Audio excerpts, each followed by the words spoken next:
यही वो बालक है ना जिसने ब्रज में बड़े बड़े राक्षसों को एक पल में धूल चटाई।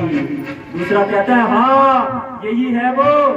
अच्छा तो आओ जरा हमारे साथ भी दो हाथ करो, हम भी देखूं तुम्हारे में कितना बल है।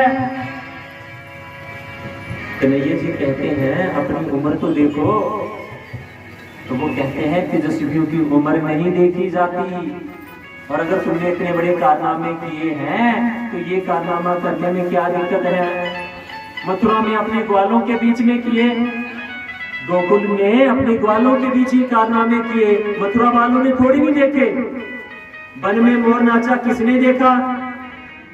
सामने नाचे तो पता चले कि मोर नाच रहा है। और तेजस्वियों की आयु नहीं देखी जाती। भगवान को दूर किया और भगवान तुरंत चाणूर से और बलराम जी मुश्किल से भिड़ गए। भयंकर युद्ध हुआ बंधुओं, और युद्ध के पश्चात भगवान ने तुरंत चाणूर को उठाया और जोर से धरती पर पटक दिया, जिससे कि चाणूर के प्राण निकल गए। बोलो कृष्ण कन्हैया। जैसे ही चाणूर को मरते हुए देखा, तुरंत कूट नाम का दैत्य भगवान को संभलने ही नहीं दिया, और भगवान ने उस कूट दैत्य को भी जोर से पकड़कर कूट दिया, उसके भी प्राणांत हो गए। इधर बलराम जी ने मुष्टिकासुर को प्रहार करके उसका प्राणांत कर दिया। फिर भगवान ने देखा कि छोटे मोटे को तो बलराम जी निपटा लेंगे, मैं जरा मामा जी को देखता हूँ। तुरंत भागे, और जैसे ही मामा जी के पास पहुंचने लगे, मामा ने तुरंत अपने बचाव में भयंकर तलवार निकाली और अपने बचाव के लिए गर्जना करने लगे। भगवान श्री कृष्ण जी ने कंस को जोर से पटका और बालों से घसीटते हुए नीचे मैदान में ले आए। मामा जी बड़ा शौक है आपको युद्ध करने का, बड़े बड़े असुरों को भेजने का, आपसे मुलाकात तो अब हुई है। तुरंत मुष्टिका का प्रहार करके कंस के प्राणांत कर दिया।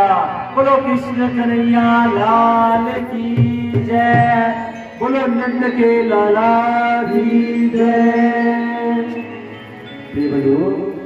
जैसे ही कंस का वध किया, सबसे पहले जो है भगवान अपने नाना जी से, उग्रसेन जी से मिलने के लिए गए, जिसको कंस ने कारागार में बंद किया था। उनको निकाल के बाहर लाए। फिर माता पिता के पास गए, माता पिता से मिले और उग्रसेन का राज्य अभिषेक कर दिया। नाना जी आपके अधीन ये राज्य पहले भी खुशहाल था और आगे भी खुशहाल रहेगा। जब माता पिता से मिले तो बड़े भावुक हो गए कन्हैया। क्या कहते हैं? सर्वार्थ संभवो देवो जनितः पोषितो यतः नातयोर्याति निर्विशेष पित्रोर्मृत्या शतायुषा यस्य तयोरात्मज कल्प आत्मना च धनेन च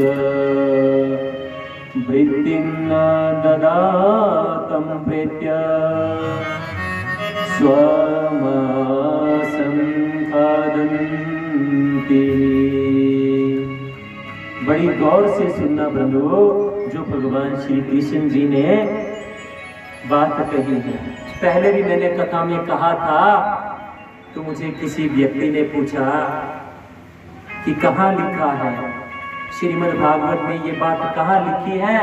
आज YouTube के माध्यम से अगर वो पवित्र आत्मा सुन रही हो तो उनको मैं कहना चाहता हूँ, श्रीमद् भागवत जी के 10वें स्कंद के 45वें अध्याय के 5वें और 6वें श्लोक को पढ़े।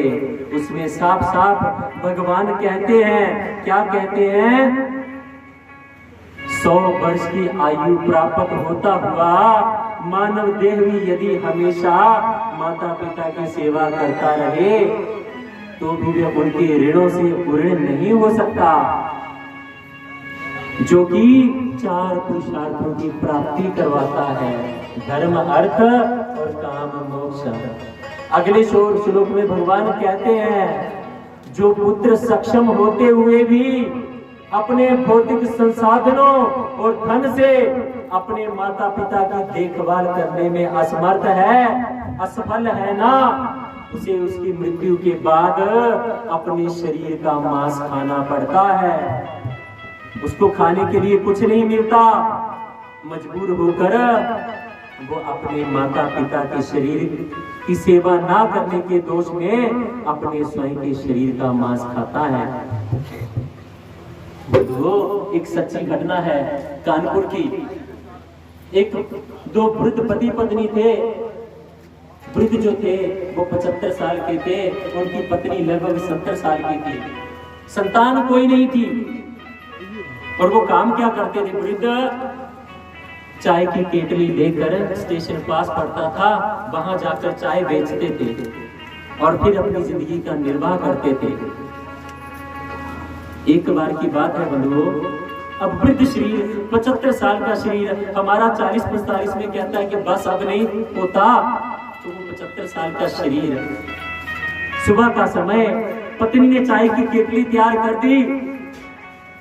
अब जाने की बारी आई तो कहते, देवी आज जो है ना मन कर रहा है कि आराम करूं, शरीर थक गया है, काम पर जाने को मन नहीं कर रहा। तो पत्नी भी सरल स्वभाव की कहती है, कोई बात नहीं, नहीं कर रहा मन, तुम मत जाइए। अरे तूने इतनी मुश्किल से इतनी सारी चाय बनाई है, ये बर्बाद हो जाएगी। बुलबन की बिहारी लाल की ट्रेन पीछे दिन दे चलो।